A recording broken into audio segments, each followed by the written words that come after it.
है तो आज हम करेंगे नेक्स्ट चैप्टर जिसका नाम है मिश्रक अध्याय। ठीक है। मिश्रक अध्याय से पहले तो अगर हम ना थर्ड चैप्टर को अगर देखेंगे सुश्रुत सूत्र के, तो मिश्रक अध्याय वहां पे 37वें नंबर पे दिखता है जब श्लोक को हम पढ़ते हैं। लेकिन यहाँ पे 36 दे रखा है। वहां से हम देखें तो मिश्रक अध्याय जो है वो 37वां आता है, जो भूपरिभागीय वो पहले आता है चैप्टर उस पे। ठीक है। तो जो है इसको आप मतलब 36 की बजाय 37 चैप्टर होना चाहिए था ये, लेकिन ये हो सकता है कि इसी बुक में लिख रखा है ऐसे, या किसी और में भी ऐसा है। इसका एक कंफर्मेशन हम कर सकते हैं दोबारा से। दूसरा, मिश्रक चिकित्सा नाम से एक और अध्याय का वर्णन आया है सुश्रुत चिकित्सा स्थान में। एक मिश्रक चिकित्सा है, ठीक है। सुश्रुत चिकित्सा स्थान में 25th चैप्टर है जो मिश्रक चिकित्सा अध्याय है। ठीक है। तो आइए जरा, मिश्रक चिकित्सा में किसका वर्णन है इसमें, अलग अलग शोफ के ऊपर कि भाई क्या क्या चिकित्सा करनी है, पीड़न के लिए कौन से द्रव्य हैं, धारण के लिए कौन से द्रव्य हैं, इन सब का वर्णन यहाँ पे दे रखा है। सबसे पहले, मातुलुंग अग्निमंथो च भद्र दारु महोषधा अहिंसरा च व्रासना प्रलेपो बात शोभजित, इनका लेप करना है। किसमें? बात शोप में। किसका? मातुलुंग अग्निमंथ का। फिर भाई दूरबा नल मूल मधुक चंदन, क्या ठंडी चीजें हैं, ये कौन सी वाली उसमें करेंगे? पित्त शोफ हरित। ठीक है। फिर अगंतुक रक्त के रक्तजे च ही येषाम ए विधि स्मृता, अगंतुज और रक्तज में भी इसी का प्रयोग करना है। विधि विषाग्नो विषजे। ठीक है, कि भाई विषाग्न विधि के साथ ये पित्ताग्न विधि भी विष में वाले में यूज कर सकते हैं। फिर अजगंधा अशुभगंधा, ये किसमें करना है? कफज वाले में। अजगंधा अशुभगंधा सरला से है। ठीक है। और लास्ट में आता है एते वर्गा त्रयो लोद्रम पथ्या पिंडित कानी च अनंता च इति लेपानी सन्निपात शोभरित। तो सन्निपात वाले में हमारे पास कौन सा आ गया कि भाई लोद्र पथ्या पिंडी तक। ठीक है। तो हमारे पास बातज वाले में कौन सी चीज आई? बातज वाले में मातुलुंग वाला आया। ठीक है। फिर पित्तज वाले में हमारे पास आया दूरबा वाला। कफज वाले में हमारे पास आया अश्वगंधा वाला। और सन्निपात में हमारे पास आया लोद्र वाला। ठीक है। तो इनको सबको आप देख लेना एक बार। ठीक है। फिर आइए आगे, बात्य शोथ में हमें कैसा लेप करना चाहिए। अब ये कुछ तो द्रव्यों का लेप है, लेकिन द्रव्यों में और भी तो चीजें डलेंगी। तो स्निग्ध अम्ल लवण, हमने जो विषम वाले उसमें पढ़ा था, विषम वाले विषम अग्नि वाले में कल जो हमने पढ़ा था, स्निग्ध अम्ल लवण चीजें पढ़ी थी ना। तो यहाँ पे भी स्निग्ध अम्ल लवण बातें कोषणा, कोषण मतलब कोसा। ठीक है। शीता पयोयुक्ता पित्ते, कि भाई शीत और दुग्ध युक्त हमने यूज करना है। किसमें? पित्तज वाले में। और कफज वाले में क्षार मूत्र इसके साथ। ठीक है। तो क्षार मूत्र से युक्त हमारे पास लेप करना है। किसमें? उष्ण लेप करना है। किसमें? कफज वाले में। तो हमारे पास तीनों की स्थिति आ गई। ठीक है। अब तो ये हमारे पास शोफ किस किस ढंग का होना चाहिए ये हमारे पास क्लियर हुआ। बातज वाले में हमारे पास स्निग्धाम्ल लवण वाला होना चाहिए, और कोषण कोसा होना चाहिए। ठीक है। सुखोषण मतलब शीतल लेप करना है, साथ में दूध के साथ करना है। पित्तज वाले में, कफज वाले में गोमूत्र और क्षार के साथ उष्ण, ये उष्ण लिख रखा है। ठीक है, उष्ण। आइए जरा, पाचन। पाचन के लिए देखो, खाना जब हम खा लेते हैं, पाचन के लिए हम आजकल क्या खाते हैं? मूलियां। याद रखना बस, क्षण मूलक शिग्रु नाम। ठीक है। तुम्हें मूली दिख गई, तुमने इसको सीधा मार्क करना है, ये किसके लिए है? ये पाचन के लिए प्रयोग होता है, मतलब पस डालने के लिए। ठीक है, पाक करने के लिए। अब पाचन हो गया, पाचन हो गया, उसके बाद क्या हुआ? अगर तो खुद फट के बाहर निकला है तो बढ़िया है, नहीं फटा तो हम क्या करेंगे बेटा? धारण कर्म या फिर चीरा लगाएंगे। ठीक है। तो धारण करने के लिए भी हमने यहाँ पे द्रव्यों का हमें यहाँ वर्णन मिलता है। धारण करने के लिए कौन से द्रव्य हैं? देखो, चिरबिल्ब। ठीक है, अग्नि को। हाय मारक, हाय हाय किसको बोलते हैं? घोड़े को। मारक, हाय मारक किसको बोला जाता है बेटा? आपका कनेर को। ठीक है। फिर देखो, कपोत गृध्र कंका नाम पुरुषाणी च धारणम। ठीक है। तो याद रखना, जितने भी जानवर हैं उन सबको हम क्या करते हैं? जानवरों को, एनिमल्स को हम क्या करते हैं? दर दर, है ना। कुत्तों को हम दर दर करते हैं, तो घोड़े को भी दर दर करेंगे। हाय मार जिसमें लिखा है, जिसमें गृध्र लिखा है, जिसमें कंक लिखा है, इन सबको हम क्या करेंगे? दर दर। ठीक है। तो दर दर किसको करते हैं हम? एनिमल्स को। इससे याद रखना, पाचन के लिए हम किसको यूज करते हैं? मूलियों का। तो क्षण मूलक वाला होगा तो हम पाचन वाले द्रव्य हैं वो। अगर भाई है हमारे कैकपोत गृध्र इनका पुरुष यूज कर रहे हैं तो ये क्या है आपका? धारण के लिए है। फिर धारण करने के बाद अब पस खुद निकल आए तो बढ़िया है, नहीं निकलेगी तो हम क्या करेंगे बेटा? पीड़न कर्म कराएंगे। पीड़न दे, हमने एक चीज पढ़ी थी कि क्या पढ़ी थी बेटा? हमने एक चीज पढ़ी थी कि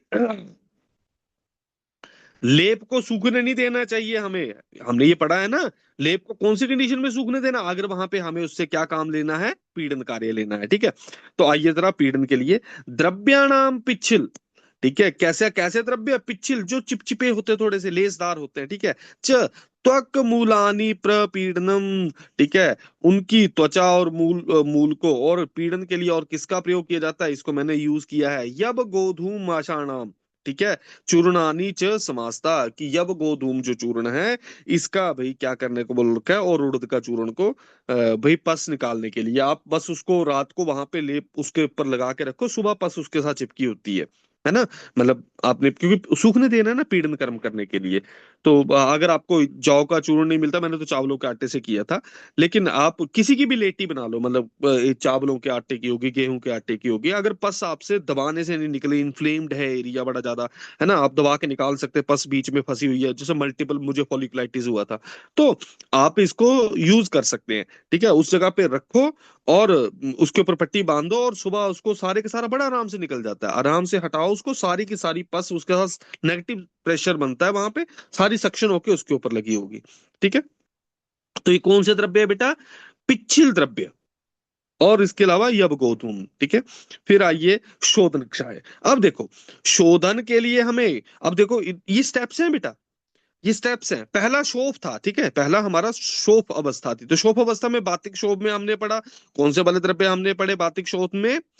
ये वाला मातृंग अग्निमंथ वाला। ठीक है। फिर भाई बातें शोभ वाला अगर वहां पे सेट हो गया, ठीक है, फिर पित्तज शोभ है तो उसमें हमने किसका यूज किया? दूर्वा नल मूल वाले का। कफज वाला है तो अश्वगंधा अजगंधा का। भाई अगर लौद्र लुद्र वाला सन्निपात वाले में किया। क्लियर है? विष वाले में विषाग्न प्रयोग करने हैं, साथ में इसके ये सारी चीजें करनी है। भाई रक्तज वाला है, अभिघातज वाला है, सेम पित्ताग्र विधि का यूज करना है।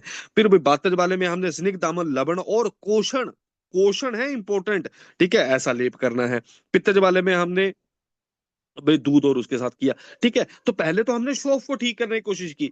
अगर शोफ की अवस्था निकल चुकी है, अगली स्टेज पे चला गया है, अगली स्टेज में हम क्या करेंगे? वहां पे पाचन करेंगे, पस डालेंगे। अब उसको जो इन्फ्लेम्ड है उसको हम पकने देंगे। तो पाचन करने के लिए हमें किसका प्रयोग किया? क्षण मूलक। मूलक से याद रखें, मूलियां खाने के लिए। ठीक है। फिर क्षण मूलक आपका फलानी तिल सरसपा, ये सारे के सारे द्रव्यों का प्रयोग किया। फिर उसके बाद फाड़ने के लिए यूज करेंगे, धारण कर्म के लिए। तो धारण कर्म के लिए हमने किसका प्रयोग किया? धारण कर्म कर लिए करने के लिए हमने दर दर, याद रखना है मारक, जानवरों को दर दर करते हैं, गृध्र कपोत। फिर इसके बाद धारण हो गया, फट गया, अब उसकी पस नहीं निकल रही है, तो पीड़न कर्म करने के लिए द्रव्य कैसे लेंगे? पिच्छिल द्रव्य। और भाई हमारे उसके अलावा यब गोधूम चूर्ण का प्रयोग करना है। फिर अगला आता है शोधन कर्म। अब उसका शोधन भी करना, अब पस भी निकाल दी लेकिन अंदर थोड़े लोकुलाई बचे रहेंगे या फिर रिमेनिंग स्लफ अंदर बचा हुआ है, तो उसको हम कैसे करेंगे? देखिए, शंखिनी अंकोठ, तो इसको हाईलाइट कर लेना।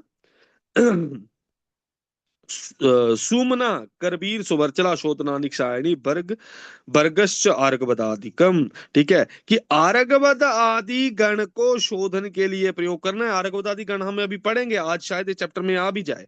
ठीक है। फिर आइए आगे, और शोधन के लिए किसका प्रयोग करने को बोल रखा है? ये तो एक कल्क हो गया शोधन का एस से। ठीक है, शोधन का किससे हो गया? एस फॉर शोधन, एस से शंखनी। ठीक है, एस से शंखनी, एस से शोधन। फिर आइए अगला, अजगंधा श्रृंगी च गवाक्षी लांगल्या पुतिक चित्र चित्रकः पाठा भिड़ंगे, ये सारे के सारे कटु त्रिकम यव क्षारो लवणानी मनाशिला काशी स्त्रीवृता, ये सारे के सारे द्रव्य, ये किसका कलक का किसके लिए प्रयोग हो रहा? फिर से शोधन के लिए। तो दूसरा कलक कौन सा आ गया? अजगंता वाला। फिर आइए अगला, अगला आता है काशीस कटुरोहिणी। ये भी किसके लिए है भाई? ये भी शोधन के लिए प्रयुक्त होता है। फिर आइए आगे, अगला चौथा जो है, तो शोधन के लिए हमारे पास एक, दो, तीन, चार। ठीक है, इसको शोधन के लिए हमारे पास कौन से हैं? ये चार जो हैं, और पांचवा हमारा आएगा ये पांच छह छह द्रव्य जो है इन्होंने बता रखे हैं।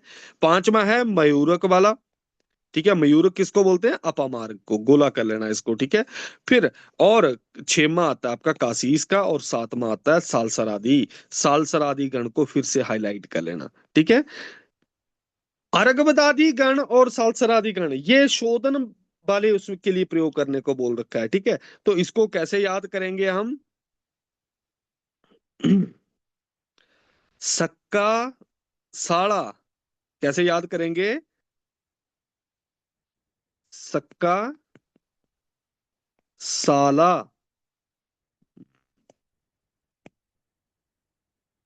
सक्का साला, ठीक है।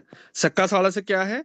एस से शंखनी वाला, ए से अजगंधा वाला, ठीक है। के से काशीस वाला, ए से अर्क वाला, के से फिर से काशीस सैंधव, ए से अपमार्ग वाला, और साला से सालसरादि करने वाला, ठीक है। और इसमें हमने एक अर्कवदादि गण को याद रखना है और दूसरा सालसरादि गण। तो सक्का साला है शोधन के लिए।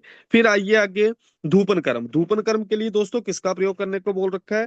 भाई धूपन कर्म के लिए भाई भगवान को करते हैं ना, श्री को करते हैं ना, है ना, श्री राम जी को, है ना, श्री कृष्ण जी को। तो श्री बेष्टक है धूपन कर्म में, कौन सी चीज का प्रयोग हुआ है? श्री बेष्टक का। तो बस उससे पकड़ लेंगे आप कि श्री बेष्टक लिखा है, सर जरा सरले देवदारुणी, ये किसके लिए प्रयोग है? धूपन कर्म करने करने के लिए। फिर अगला आता है आपका रोपण कर्म। रोपण कर्म करने के लिए कौन सा है? क्षायानाम अनुषणानाम वृक्षाणाम त्वक्षु साधिता, गोला कर लेना इसको। कैसे?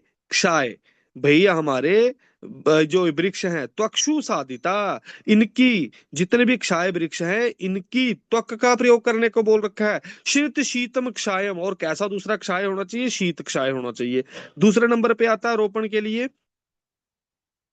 सोम अमृता अश्वगंधासु, ठीक है। सोम अमृता अश्वगंधा काकोल्य आदि गणे, हाईलाइट कर लेना इसको, गोला कर लेना बेटा।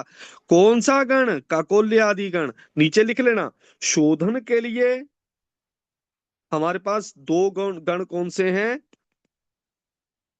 सालसरादि, ठीक है, और दूसरा आरगवदादि, ठीक है। और रोपण के लिए हमारे पास कौन सा गण है? एक काकोल्य आदि है,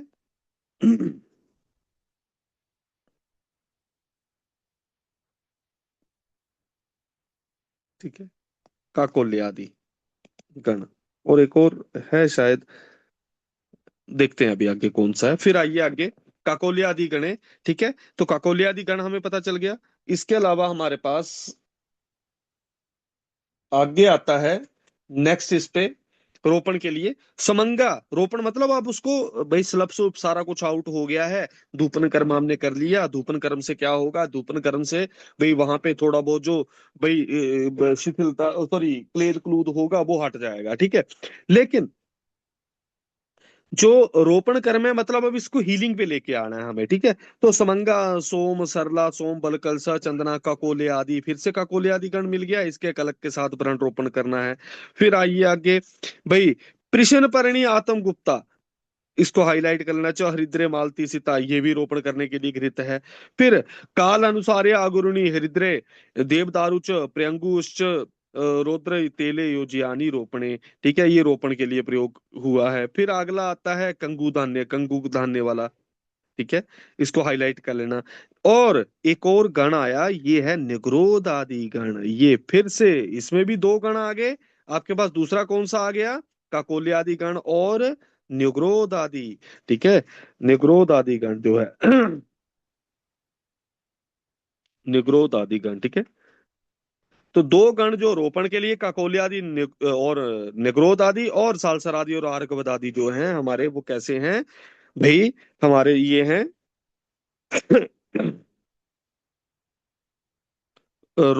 ये शोधन के लिए। फिर आइए आगे, उत्सादन कर्म। उत्सादन कर्म क्या है?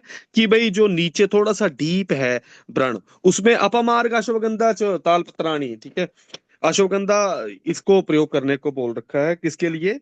आपका उत्सादन के लिए। अगला आता है उत्सादन के लिए एक और, काशीस, सैंधव, किण्व, कुरुबिंद, मनाशिला, कुकुटांड, इन सबको कुकुटांड, इसको गोला कर लेना। कुकुटांड के कपाल, कपाल मतलब कुकुटांड की बाहर की स्किन जो है, उसका शेल जो है, आउटर शेल जो है, उसको प्रयोग करने को बोल रखा है किसके लिए? भाई आपके अ, उत्साधन के लिए, उत्साधन के बाद सबसे लास्ट में इसमें आता है समस्त भरगम। ठीक है कि भाई सॉरी, अच्छा एक बच गया इसमें उत्साधन के अलावा। ये तो उत्साधन के लिए हो गया ना। प्रशस्तम अन्यम अवसाधने कुछ नहीं है। समस्त वर्गम अर्धम बा यथा लाभम ता प्रयुंजित विषक पराग्य यथोजिष्टम कर्मसु कुछ नहीं है ये। कि भाई इन सब का प्रयोग करने को बोल रखा है। भाई तो हमारे पास क्या क्या कर्म बताए हैं मिश्रक अध्याय में। मिश्रक अध्याय में सबसे पहले, भाई सबसे पहले हमारे पास किसकी चिकित्सा करो, शोफ की। ठीक है, पहले शोफ की चिकित्सा, शोफ के बाद किसकी क्या करना है बेटा, हमें पाचन करना है। पाचन के बाद क्या करना है, धारण करना है। धारण के बाद क्या करना है, पीड़न करना है। पीड़न के बाद क्या करना है, आपको द्रव्य वैसे ही याद होने चाहिए सारे के सारे। पीड़न के बाद क्या करने को बोल रखा है, शोधन करने को बोल रखा है। शोधन करने के बाद शोधन के कितने गण हैं, 7 द्रव्य मान रखे हैं उन्होंने। फिर उसके बाद भाई क्या करने को बोल रखा है, धूपन करने को बोल रखा है।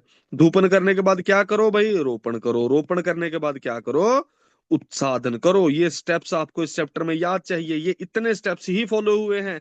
ठीक है, ये हमारे पास 8 स्टेप्स जो इस चैप्टर्स में दे रखे हैं कि शोफ की चिकित्सा के बारे में। फिर आइए नेक्स्ट चैप्टर, इसका नाम है भूप्रविभागीय अध्याय। दोस्तों भूप्रविभागीय अध्याय की जब बारी आती है, वो मैंने बहुत भूप्रविभागीय की जब बारी आती है तो भूप्रविभागीय में एक तो हमें क्या चीज का वर्णन मिलता है, यहाँ पे अलग अलग ऋतुओं में क्या क्या चीजें ग्रहण करनी है। ठीक है, पुरानी कौन सी ग्रहण करनी है भाई, दूसरी कौन सी ग्रहण करनी है भाई। हमारी आकाश गुण भूइष्ठ भूमि है तो उसमें कैसे पेड़ होते हैं भाई, भूमि का ही वर्णन है कुल मिला के। ठीक है, कि भाई कौन सी भूमि जहां से हम औषधि ग्रहण करनी है बेटा। ठीक है, तो आइए सबसे पहला आता है हमारे पास कि भाई शबब्र, शबब्र बोलते हैं गड्ढों को। ठीक है, भाई कंकड़ पत्थर, निम्न उन्नत बल्मिक शमशान, फांसी देने का स्थान, देवताओं का स्थान, बालू से रहित हो, जो ऊषर ना हो, भंगुर ना हो, जिसमें खोदने पर जल ज्यादा दूर ना हो, चिकनी हो, दूर्वा आदि घास उगता हो, जो मुलायम स्थिर और समतल हो, जो काले सफेद रक्त वर्ण की हो, वही औषधि को खाड़ने के लिए परीक्षा करनी चाहिए। फिर उपयुक्त लक्षण वाली भूमि में कि जो औषधि किससे ना खाई हो, कृमि ने खाई हो, जो विष शस्त्र धूप से ना खराब हुई हो।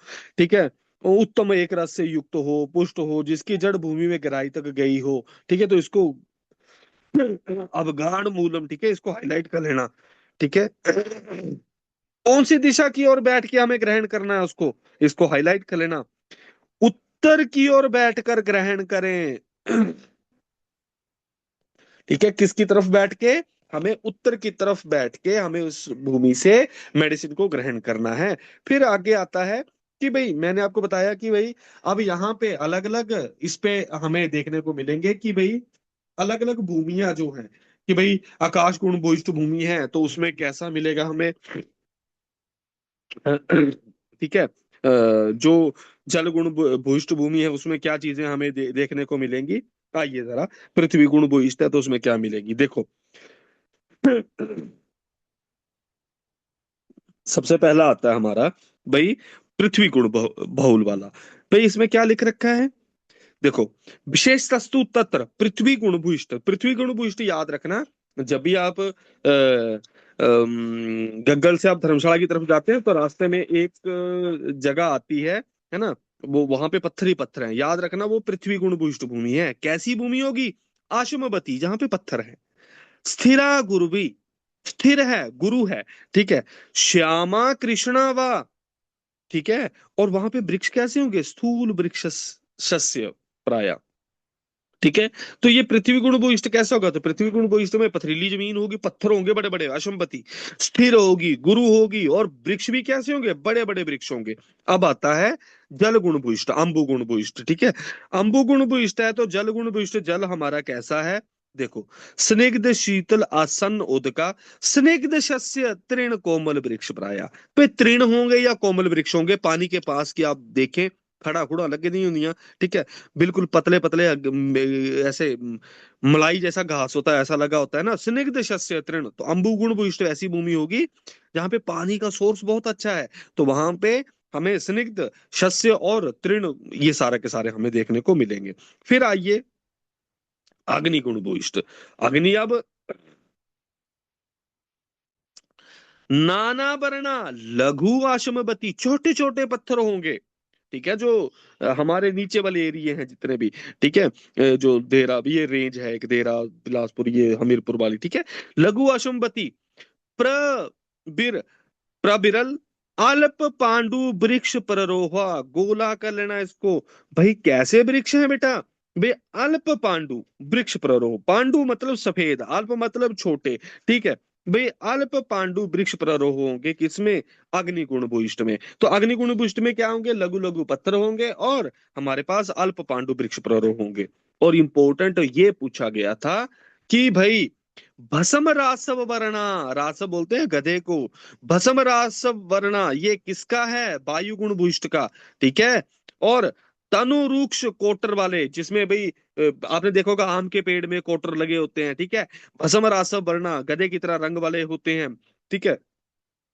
तो एक क्वेश्चन पूछा है, भस्म अथवा इसके समान वर्ण वाले, जिसमें तनु रूक्ष कोटर अल्प रस वाले वृक्ष हमें मिलते हैं, ये क्या है? हमारे अनिल गुण भूयिष्ठ भूमि है।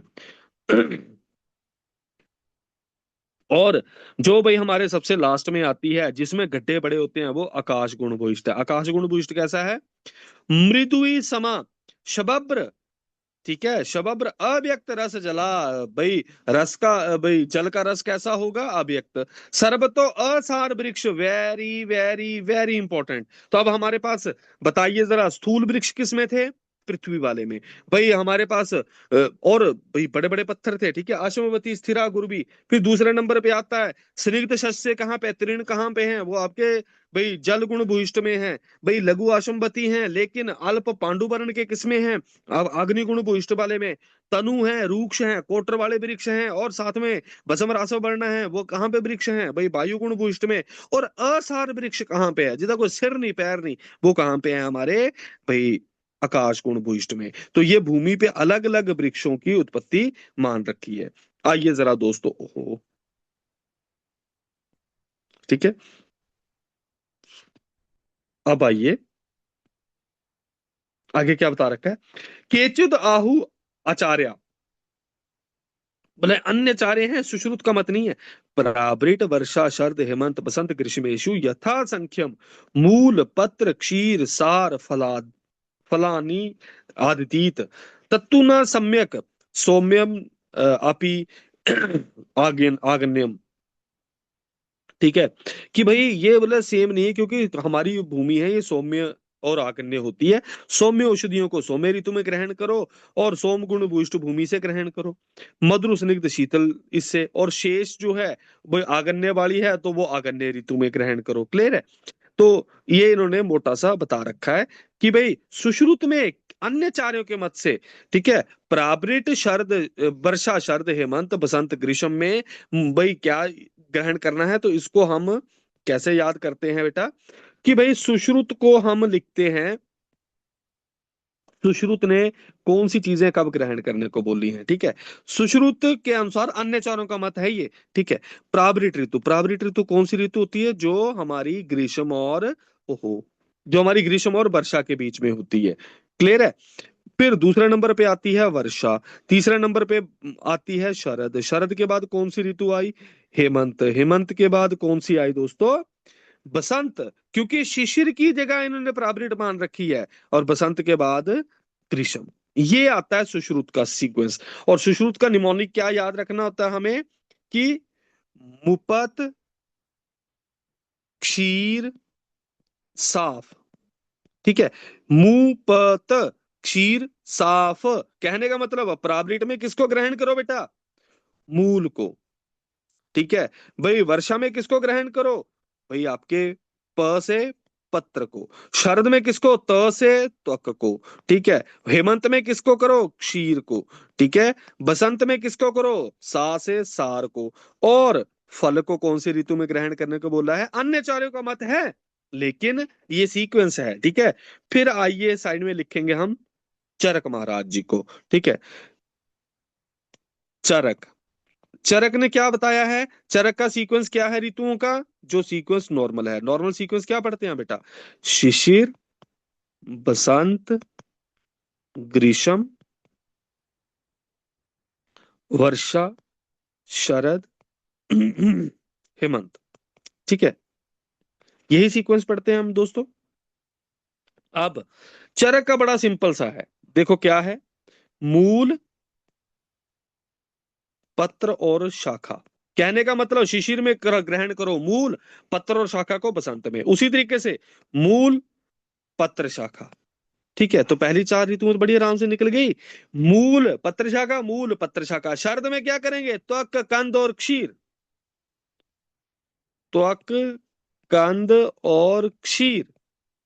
ठीक है, और हेमंत में किसका ग्रहण करेंगे, सार का। ठीक है, देखो अब सुश्रुत का देखोगे आप, तो सुश्रुत का आप निमोनिक याद रखना है बस आपने, मुफत क्षीर साफ। ठीक है, सुश्रुत के अकॉर्डिंग अन्य चारों का मत है। चरक का आपने याद रखना, मूल पत्र शाखा, मूल पत्र शाखा, त्वक, कंद, क्षीर, शरद में आई और हेमंत में सार आया। अब आपको ये दिमाग में बोझ मत करना उसने क्षीर कहाँ किया, तुमने सिर्फ क्वेश्चन सुनना है, आपका अपना आंसर होना चाहिए, कभी भी कंफ्यूजन मत करो। Keep it very simple. ठीक है, कि भाई वहां पे अगर आपको ये वाली चीजें पूछ ली जाए तो आप कंफ्यूज ना हो वहां पे। फिर आता है तीसरे नंबर पे हमारे पास राज निघंटू। राज निघंटू ने कौन सी चीजें कौन सी ऋतु में कब ग्रहण करने को बोली हैं, इसको लिखें। सबसे पहला शिशिर, फिर वही बसंत, फिर ग्रीष्म, फिर वर्षा, शरद और हेमंत। क्लियर है, शिशिर ऋतु में क्या ग्रहण करना है। ठीक है, शिशिर ऋतु में इसको याद रखना है, एमपी पत्र ओपी को। ठीक है, इसको किससे याद रखना है दोस्तों, इस निमोनिक को,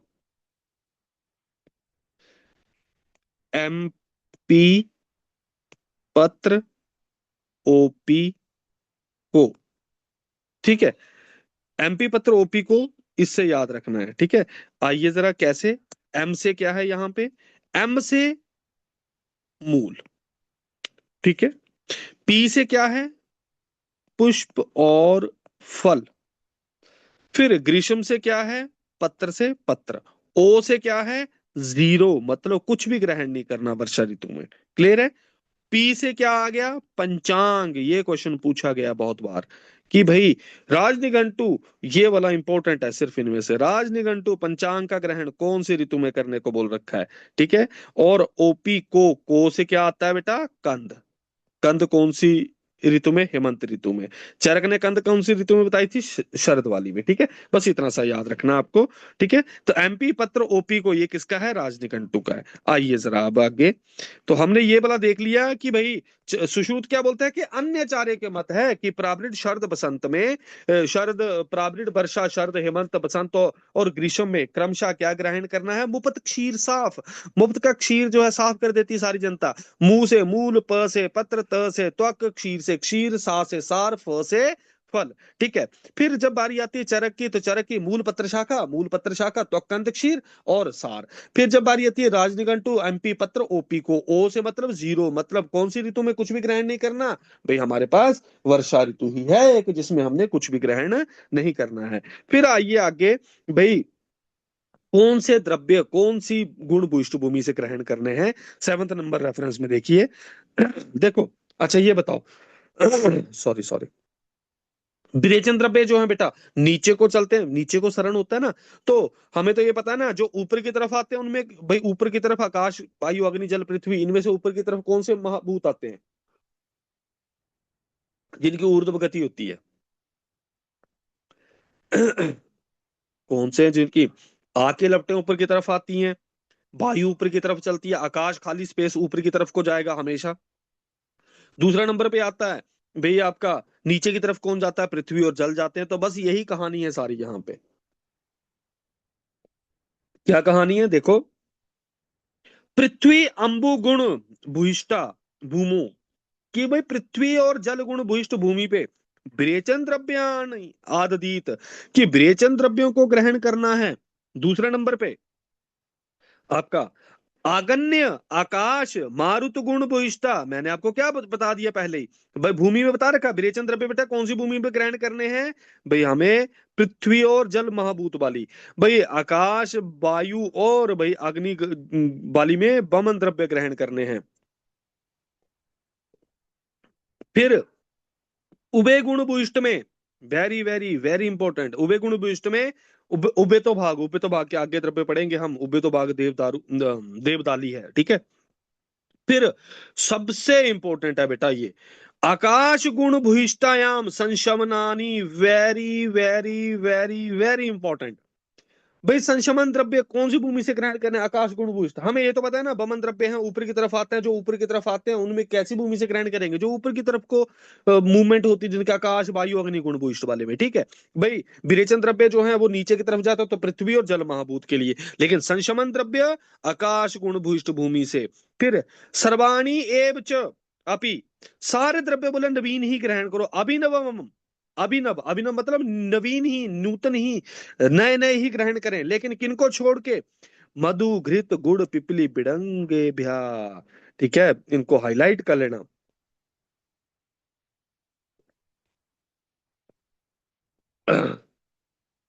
इनको कैसे याद रखना है कि भाई कौन से वाले द्रव्य जो हैं जिनको हमें भाई पुराने ग्रहण करना है, मधु घृत गुड़ पिपली, है ना, बिडंग, ये सारे के सारे जो द्रव्य हैं इनको कैसे करने को बोल रखा है कि भाई इनको पुराना ग्रहण कर सकते हैं, किनको छोड़ के, ये वाले द्रव्य, ठीक है। तो ये द्रव्य कौन कौन से हैं, मधु घृत गुड़ पिपली बिडंग, ठीक है। तो इसको कैसे याद रखना है हमें, घी गुम, इसका निमोनिक कैसे याद रखना है, मैं इसको अष्टांग हृदय वाला ऐड कराऊंगा, शारंगधर और अष्टांग हृदय का, ठीक है। ये मैं शारंगधर और अष्टांग हृदय का बता रहा हूँ, शारंगधर और अष्टांग हृदय, ठीक है। इसको कैसे याद रखना है, घी गुम विपिधा, बड़ी विपदा बढ़ गई है, ठीक है। घी से घृत, गु से गुड़, म से मधु, बी से बिडंग, पी से पिपली, धा से धान्य, धान्य, धान्य मतलब जो दाल चावल, सॉरी चावल है गेहूं है, ठीक है। तो सिर्फ चरक सुश्रुत ने ये धान्य जो है ये नहीं मान रखा, बाकी तो सेम मान रखा है, देखो जरा, घी गुम बीपी है ना, घी गुम बीपी तो है, ये हमें दिख रहा है ना, धान्य नहीं बता रखा। अष्टांग हृदय और सुशारंगधर ने कितने बताए हैं ये, छह, ठीक है। चरक ने कितने बताए हैं, सॉरी सुश्रुत ने कितने बताए हैं, पांच। तो सुश्रुत ने ये पांच द्रव्य हैं जो पुराने ग्रहण करने हैं, ठीक है। घी गुम बीपी, बीपी दाह होगा तो बेटा किसका आया, शारंगधर और अष्टांग हृदय का। देखो, बिडंग पिपलिक शोद्रम सर्पिश्च अपि अनवम हितम शेषम अन्य अभिनवम गृहणात दोष वर्जितम, कि भाई आइए जरा आप आगे, सर्वाणी एव सक्षीरिणी वीर्यवंती, कि भाई सारे द्रव्य जो हैं ये वीर्यवान होने पर, ठीक है। भाई क्षीर युक्त और रस युक्त होने पर सर्व औषधियां वीर्यवान होती हैं, तो कैसी होती हैं भाई, क्षीर युक्त अथवा रस युक्त होने पर सारी जो मेडिसिन हैं वो वीर्यवान होती हैं, लेकिन तेषाम असंपतम, कि भाई उनके संपत्ति ना होने पर, कि क्षीर युक्त नहीं है कोई मेडिसिन जो अभी हमने नवीन ग्रहण की है, तो हमें 1 वर्ष के भीतर ही ग्रहण करना चाहिए। संवत्सरम आदि आददीत, क्वेश्चन ये पूछा गया है कितने दिनों में, भाई 1 साल के अंदर अंदर ही उसको यूटिलाइज कर लो। फिर अगला आता है आपका दोस्तों, भाई क्या चीज, भाई गोपास, गोपाल, गोपाल कौन से, जो गौ को घुमाते हैं, ठीक है। फिर अगला आपका गोपाल, तापसा ब्याद्या, ये चान्य बनचारिणा, जो भी अन्य बनचरण तपस्वी जो होते हैं दूसरे नंबर पे, तीसरे नंबर पे ब्याद होते हैं, और भी जो अन्य बनचारी है, ब्याद मतलब जो शिकारी होते हैं, तो पहले गोपाल मतलब जो गाय भैंसों को चराते हैं, तापस मतलब जो तपस्वी हैं, तीसरे नंबर पे ब्याद और बनचारिणी, इनको भाई हमारे से ज्यादा जो है औषधियों का ज्ञान होता है, ठीक है। फिर आइए, सर्व अव्यव साध्येषु पलाश लवण आदिषु व्यवस्थितो ना कालो अस्ति तत् सर्वो विविध, की भी वनस्पति के मूल पत्र आदि सर्व अवयवों से बनाए हुए जो पलाश आदि क्षार हैं उनके ग्रहण का कोई खास व्यवस्थित समय नहीं है उनके ग्रहण करने में, तो किसका भाई कोई समय नहीं है, पलाश लवण आदिशु, बस इसको गोला कर लेना, किसका ग्रहण करने का कोई समय नहीं है, पलाश लवण आदिशु का। फिर आगे गंध वर्ण इन्होंने बता रखा है कि भाई गंध वर्ण से युक्त हो, जो भाई 6 रसों से युक्त हो, जल व्यक्त रस वाला होता है, कुछ नहीं है, ये सर्व लक्षण संपन्न भूमि साधारण स्मृता। फिर अगला आता है, हाँ, 17 नंबर रेफरेंस इंपॉर्टेंट है, जंगमानाम वयस्थानाम एक जांगम पशु पक्षी, और व्यस्त, व्यस्त मतलब जो युवा अवस्था वाले हैं। रक्त रोम नखादिकम, कि बताइए जरा, रक्त रोम और नख ग्रहण करने हो तो पशुओं के कौन सी अवस्था में ग्रहण करो दोस्तों? वयस्क। और ठीक है, दूसरा नंबर पे अगर क्षीर मूत्र और पुरुष ग्रहण करना है तो कब? जब उनका आहार जीर्ण हो जाए। क्षीर मूत्र पुरुषाणी कब ग्रहण करने हैं? जब जानवरों का आहार जो है जीर्ण हो जाए, तभी उसको निकालना है। तो आपको पता चल गया, रक्त रोम और नख किसका निकालना है? युवावस्था में। और क्षीर मूत्र पुरुष अगर जानवरों का चाहिए तो हमें कब लेना है उसको? भाई जीर्ण आहारेषु, कि भाई जब उसका आहार, जानवर अपना आहार पका लिया ढंग से, जुगाड़ जुगूड़ कर लिया, उसके बाद ही हमें इसको यूटिलाइज करना है। ठीक है, मैंने इसको रिकॉर्डिंग पे लगाया है? अच्छा लगाया। फिर आइए आगे दोस्तों।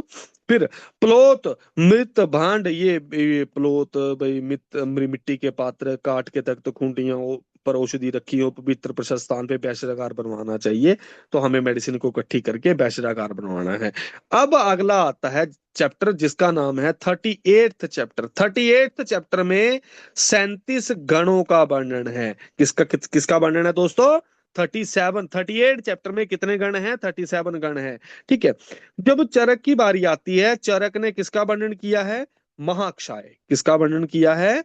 महाक्षाय और क्षाय का। ठीक है। महाक्षाय कितने मान रखे हैं? 50।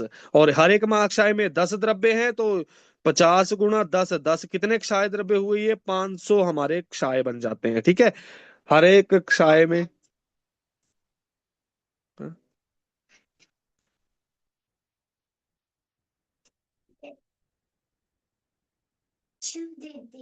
अच्छा सोच लिए तो फिर ब्रश कर लिया। ठीक है। चरक ने महाक्षायों का वर्णन किया दोस्तों, और 50 महाक्षाय और 500 क्षायों का वर्णन किया है। जब बारी आती है सुश्रुत की, तो सुश्रुत महाराज जी किसका वर्णन करते हैं? सुश्रुत महाराज जी इसकी जगह किसका वर्णन करते हैं? गण का। कितने गण मान रखे हैं? 37।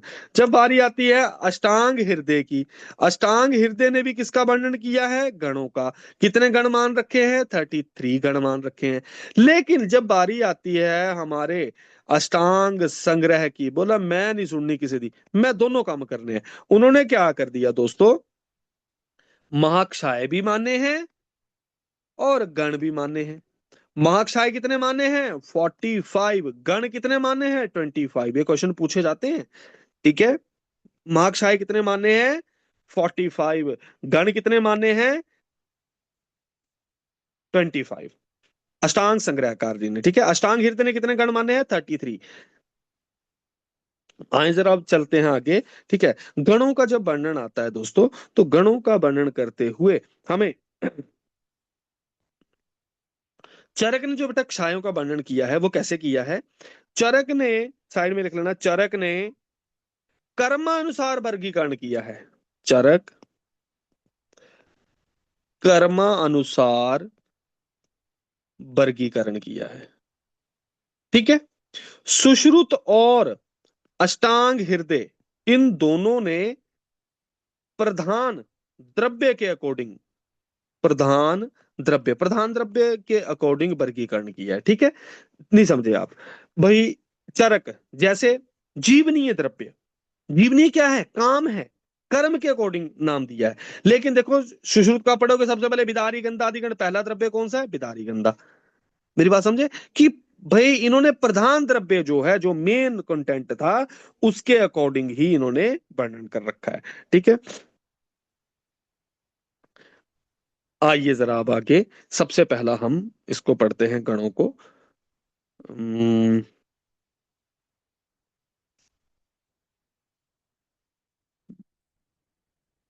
और लिखो इसमें, इसमें 290 द्रव्य हैं इन गणों में, 290 द्रव्य, और प्रभाव कितने वर्णन कर रखा है? और उनके 81 प्रभावों का वर्णन है। 81 प्रभावों का, आ 81 प्रभाव। ठीक है। प्रभावों का वर्णन हमें मिलता है किसमें? ये जो हमारे द्रव्य संग्रहणीय अध्याय है। तो 38 चैप्टर है द्रव्य संग्रहणीय अध्याय। कितने गण मान रखे हैं इसमें? 30 7 गण मान रखे हैं। आइए जरा सबसे पहला गण पे चलते हैं। समासेन सप्त त्रिंशत द्रव्य गणा। ठीक है, ये कितने गण हैं? 37 गण मान रखे हैं। सबसे पहला गण कौन सा आता है? बिदारी गंधादि गण। ठीक है, अष्टांग हृदय ने सेम मान रखा है, सेम ये मान रखा है बिदारी गंधादि गण। हम इसके द्रव्य नहीं देखेंगे, बिदारी विषय देवा सह देवा शांत ये हम नहीं देखेंगे। ठीक है, क्योंकि ये याद भी नहीं होंगे। फिर आइए अगला, इसका कार्य क्या है, सिर्फ हम उस पे फोकस करेंगे। बिदारी गंधा आदिरियम। ठीक है, गणम बात पित्त अनिलापहा। ठीक है, कि भाई बात पित्तनाशक है। और शोष गुल्म अंगमर्द ऊर्ध्व श्वास कासनाशिना, सबसे ऊर्ध्व वाला, सबसे ऊर्ध्व वाला। हाँ हाँ, तू ब्रश कर, तो कोई तो मैं रात ही मैं बुझाने तो तू तो फिर ना ही ले फिर हटिया, मैं जो पढ़ाना दे फिर मैं अंदर करदा गल देना। फिर आगे ये सबसे पहला क्या है ये, देखो, दोषों का सीक्वेंस जब चलता है, दोषों का सीक्वेंस जब चलता है, तो हमारा सीक्वेंस क्या चलता है? पहले बात फिर पित्त। तो शुरुआत के दो दोष किसमें है? पहले वाले में, बिदारी गंधादि गण में है। दूसरा, ऊपर ऊपर के रोग, मतलब शोष ऊपर का रोग है, ऊर्ध्व श्वास ऊपर का रोग है, ऊर्ध्व श्वास काश ऊपर का रोग है। तो ऊर्ध्व श्वास काश ये कब है? पहले वाले में ही है। तो आप पकड़ लेंगे इसी से ही, बात पित्त अनिलापहा, सॉरी पित्त अनिलापहा, और साथ में इसके शोष ऊर्ध्व श्वास कास, ये नाशन कौन सा वाला करता है? पहला गण बिदारी गंधादि गण। दूसरे नंबर पे आता है आपका आरगवदादि गण। हमने पीछे क्या पढ़ा था? आरगवदादि गण। बताइए किसमें पढ़े थे आरगवदादि गण, और दूसरा कौन सा? हमने पिछले चैप्टर में पढ़े हैं, पिछले चैप्टर में, उससे पिछले चैप्टर में, मतलब मिश्रक अध्याय में। बिदारी गंधादि गण शोधन के लिए, सॉरी, आरगवत आदि गण और सालसर आदि गण, ये किसके लिए पढ़े थे हमने? व्रण शोधन के लिए। रोपण के लिए हमने कौन से दो पढ़े थे? न्योग्रोध आदि और काकोले आदि गण। ठीक है, वो कफ कफ वाले हैं, हम इसको देखेंगे। अब देखो आरगवत आदि गण। अब इसके अगला दोष कौन सा है? श्लेषम विषापहा। ठीक है, आरगवत आदि किसके लिए? श्लेषम विषापहा। अब अच्छा, ये ऊपर बिदारी गंधादि गण है ना, इसके साइड में लिख लेना, सेम अष्टांग हृदय। अष्टांग हृदय ने सेम इसके यही कर्म बता रखे हैं। ठीक है, अर्घवदादि गण है, सेम बता रखे हैं, सेम अष्टांग हृदय। ठीक है, तो आपको अष्टांग हृदय का फोकस नहीं करना है ज्यादा। आइए जरा अर्घवदादि गण, फिर देखो, मेह कुष्ठ ज्वरी बमी कंडू व्रण शोधने। व्रण शोधन को हाईलाइट करना, व्रण का शोधन कर रहा है ये। ठीक है, अर्घवदादि गण। हाँ, और हमने पिछले चैप्टर में, पिछले से पिछले चैप्टर में पढ़ भी लिया है। तो मेह कुष्ठ ज्वर बमी कंडू अग्नो। ठीक है, प्रमेह कुष्ठ, इन सबको नष्ट कर रहा है कौन? आरगवदादि गण। तो मेह कुष्ठ ज्वर, इन सबको नाश कौन कर रहा है? हमारा आरगवदादि गण।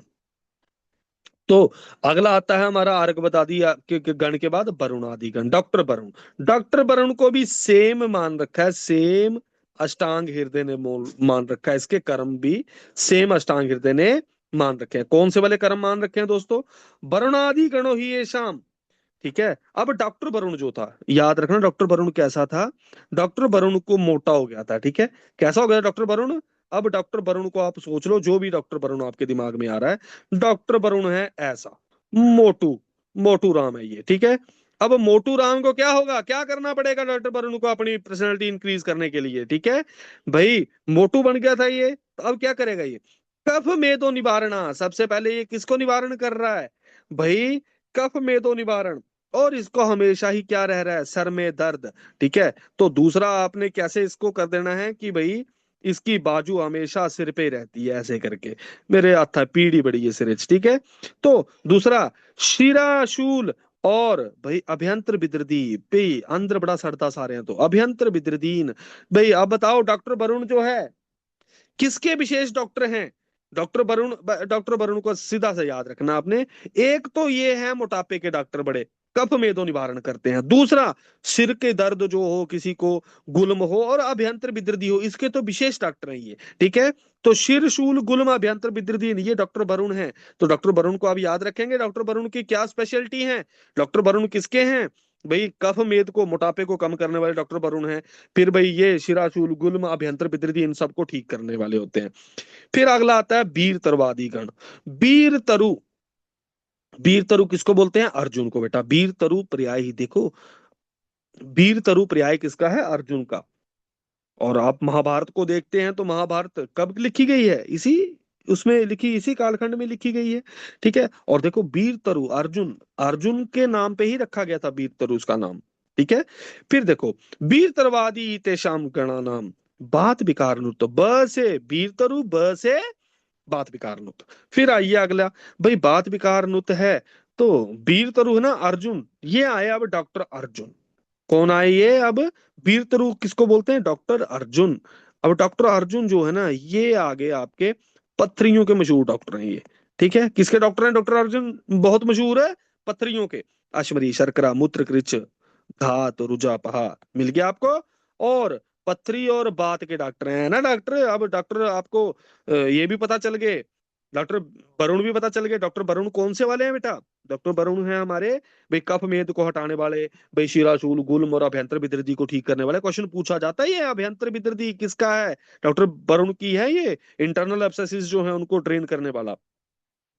अब देखो सालसर आदि गण, सालसर आदि गण को कैसे याद रखेंगे दोस्तों, साले का शोषण करो।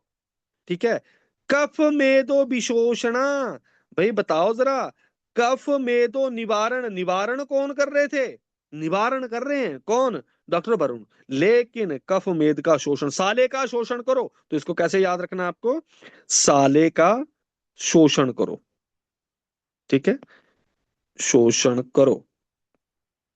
अब आपको ये तो, ये आपको पता चल गया ना, ये डॉक्टर अर्जुन वाला ये। अच्छा ये तो मैंने लिखा है नहीं, अष्टांग हृदय वाला डॉक्टर वरुण वाला लिखा दिया ना, अष्टांग हृदय का सेम है। ठीक है, फिर आगे लिखो साइड में, ये भी वीर तरवादीगण अष्टांग हृदय सेम। ठीक है, देखो जो वीर तरवादी गण के ये जो सारी चीजें पड़ी है ना सेम, ये इसके अलावा एक गुलम प्रनाशना बता रखा है उशकादि गण। ठीक है, सेम वीर तरवादी गण के समान कौन सा, उशकादि गण पढ़ेंगे, मैं वहीं पे आता हूँ, वहीं पे आपको याद कराता हूँ उसको। ठीक है, अभी कंफ्यूजन नहीं पैदा करेंगे। आइए जरा अब आगे, साले का शोषण करो, ये सालसर आदि गण। भाई अष्टांग हृदय ने इसको, अष्टांग हृदय इसको असनादि गण नाम से वर्णन करते हैं, असनादि गण नाम से वर्णन करते हैं, मतलब एक ही है, सालसर आदिगण और असन आदिगण नाम से वर्णन किया इसका। ठीक है, याद रखना चाहिए अष्टांग हृदय ने किस नाम से वर्णन किया दोस्तों, इसको असनादि गण नाम से। और आइए जरा इसको, साले का एक तो ये हो गया, दूसरा साले को भाई कुष्ठ विनाशना, ओहो कुष्ठ, कुष्ठ विनाशना। ठीक है, कुष्ठ विनाशन और मेह पांडु आम्य हरा। ठीक है, तो प्रमेह कुष्ठ वाला एक हमने ऊपर और पढ़ा था, कि मेह कुष्ठ वाला जो हमने पीछे जो हमने आर्गवदादि गण जो हमने पढ़ा था, आर्गवदादि गण में भी यही था ना। आर्गवदादि गण में क्या था, मेह कुष्ठ ज्वर बमी कंडु अग्नो, यहाँ पे भी क्या है, मेह पांडु आम्य हरा कुष्ठ, मेह कुष्ठ और पांडु है तो साला है। ठीक है, साले को हुआ है। और आर्गवदादि गण, सालसर आदि गण, हमें दोनों याद रखना, सालसर आदि गण और भाई हमारा अर्कवतादि गण, ये दोनों किसमें थे, शोधन वाले महाक्षय में, याद है ना, शोधन वाले गण में थे वहां पे पीछे चैप्टर में। याद रखना इन दोनों के रोग अधिकार भी लमसम सेम है, मेह कुष्ठ सेम है, मेह कुष्ठ कंडू अर्कवतादि में आ गया, मेह कुष्ठ पांडु किसमें आ गया, साले में। ठीक है, पांडु है साला और कंडू हुआ है अर्कवत आदि को। और कफ में दो विशोषण, साले का शोषण करो, एक आपने इससे याद रखना है। दूसरा आपका भाई मेह कुष्ठ आपको याद रखना, अर्कवत आदि सालसर आदि गुण के डिजीज सेम है, मेह कुष्ठ और साथ में इसके पांडु जो है वो साला है, और मेह कुष्ठ कंडू वाला बमी कंडू वो उल्टियां कौन मार रहा है, अर्कवत आदि। फिर आइए अगला, रुद्रादिगण, रुद्रादिगण सेम, सेम अष्टांग हृदय। ठीक है, रुद्रादिगण, देखो रुद्रादिगण के लिए क्या बोल रखा है भाई, रुद्र ये सारे सारे जो बता रखे हैं द्रव्य। ठीक है, हाईलाइट करेंगे, रुद्रादिति युक्ता कफ मेदो हरोगणा, कफ मेदो, मेदो कफ हरोगणा। ठीक है, मेद और कफ को हरण करने वाला है, रोदर, र से रुद्र, हर। ठीक है, हर वाला गण है ये। ठीक है, रुद्रादि हर वाला गण है। दूसरा योनि दोष हरा। ठीक है, योनि दोष हरा स्तंभी, और हाईलाइट करना बड़ा इंपॉर्टेंट है ये, वर्ण्यो। ठीक है, ये वर्ण्यो लिखा है। ठीक है, वर्णियों का मतलब यहाँ पे क्या बता रखा है रुद्रादिगण का, कि ये भाई यहाँ पे व्रण में हितकारी है, वर्णियो लिखा है, ठीक है, ये व्रण में हितकारी है ऐसा बोल रखा है, ठीक है। वर्णियो जो है ये रुद्रादिगण है। और क्वेश्चन एक हमें पूछा गया था एएमओ में, व्रण, सॉरी गलत लिख दिया मैंने, व्रण नहीं वर्ण, ठीक है, वर्ण प्रसादन ये किसका कार्य है, ये हमारा एलादी गण का, वर्ण मतलब मुंह का रंग, ठीक है, इसको चेंज करने वाला। और विषनाशना, विषनाशन कौन सा है, रुद्रादि गण, ठीक है। अब रुद्रादि गण का एक इंपॉर्टेंट है योनि दोष हर। तो योनि दोष हर कौन कौन से गण हैं, योनि दोष हर ये कौन कौन से गण हैं, इसको याद रखना, रो, ना, उस्ताद, ठीक है। कैसे याद रखना है, रो ना उस्ताद, रो से रुद्रादिगण, ना से न्युग्रोदादिगण, न्युग्रोदादिगण, ठीक है, न्युग्रोदादिगण, ठीक है, न्युग्रोदादिगण। और उस्ताद से मुस्तादिगण, ये तीन जो हैं योनि दोषार हैं, ठीक है। ये तीन जो हैं, रोना उस्ताद जो हैं, ये कौन से वाले तीन हैं, ये हमारे योनि दोषार हैं। फिर और हमारा आता है विषनाशन वाले, ठीक है, विषनाशन, विषनाशन वाले गण कौन से हैं, इनको लिख ले, पटोल, अर्क, अर्कादिगण, रुद्रादिगण,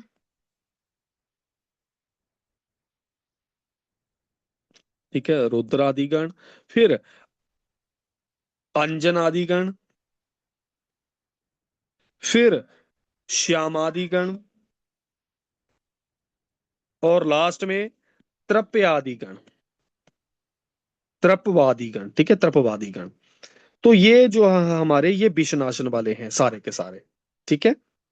तो पटोल, अर्क, रुद्र, ठीक है, ये विषनाशन है, अंजन, श्यामादि और त्रपवादिगण, ठीक है,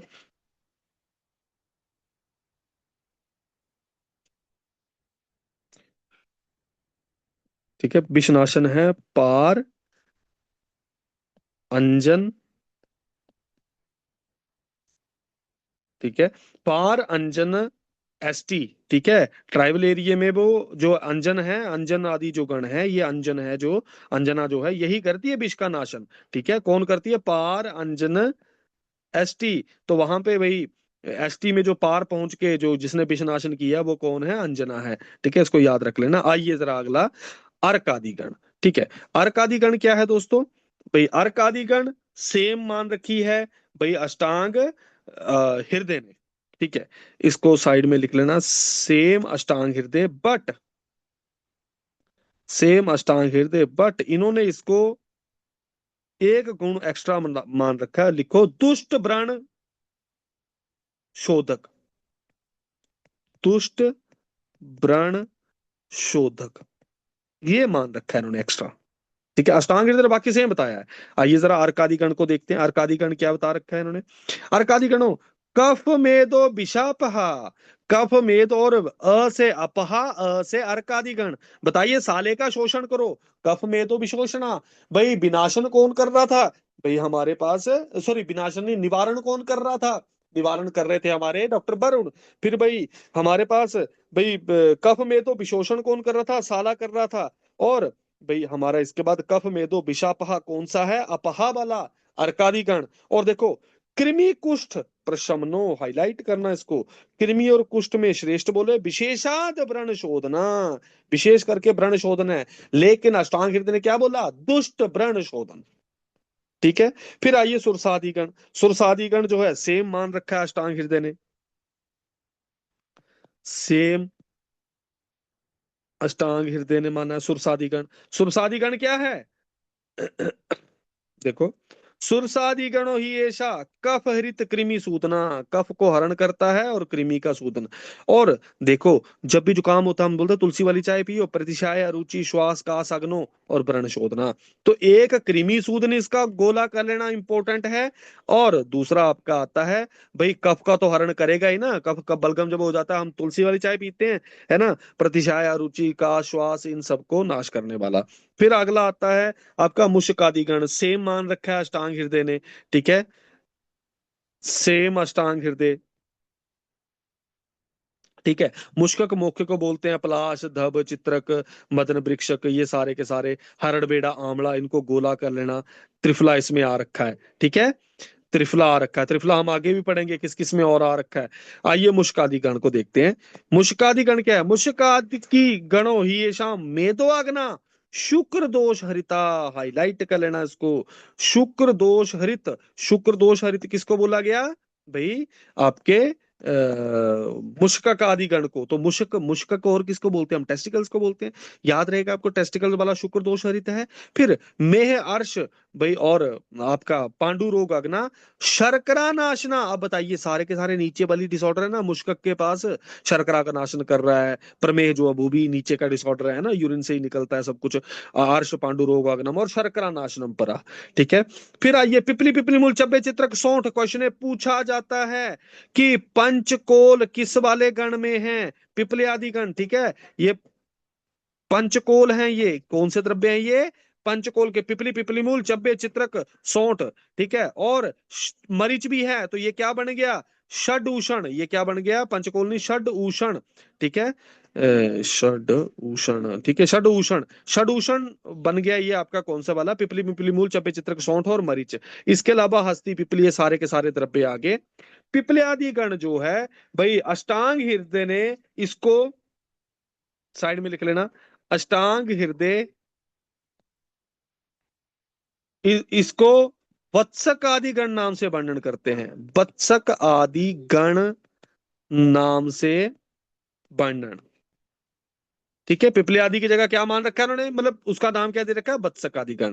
अब देखो, पिपली पिपली मूल चब्बे चित्रक सौंठ और मरीच काली मिर्च, ये जो षडूषण है बेटा, ये क्या करते हैं? आम का पाचन करते हैं, ठीक है।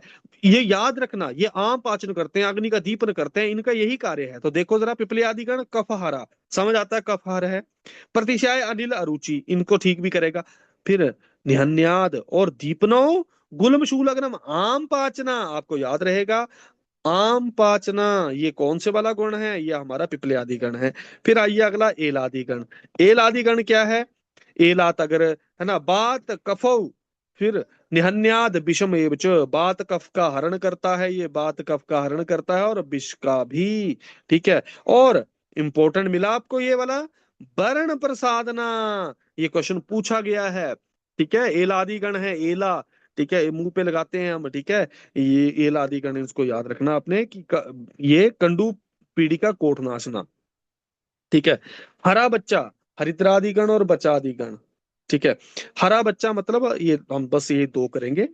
ये हमने यहाँ देखो आम पाचन पढ़ा है, यहाँ पे हम पढ़ेंगे कुछ और, आम अतिसार वाला, ठीक है। पीएफ और पीए मतलब हरा बच्चा जो है वो हरा हरा स्टूल पास कर रहा है, मतलब आम अतिसार पास कर रहा है। और पीएफ और पीए मतलब पक्व अतिसार में प्रियंगवादी और अवस्थादिगण, इसको हम आगे पढ़ेंगे।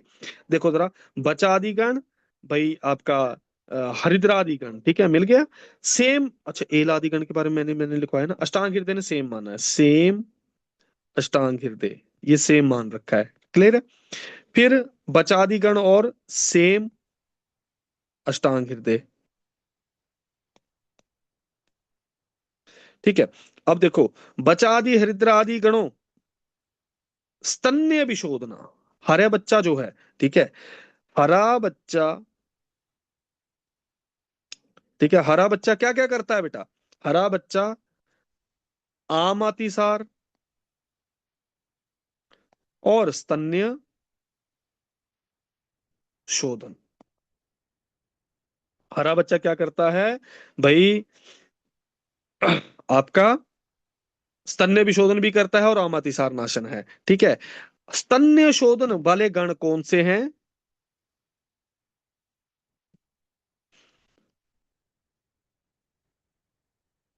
हरे बच्चे उस्ताद हैं, मतलब उस्ताद हैं, मतलब हरिद्रादिगण, बचादिगण और मुस्तादिगण, ये क्या है, ये स्तन्य शोधन भी करते हैं दोस्तों।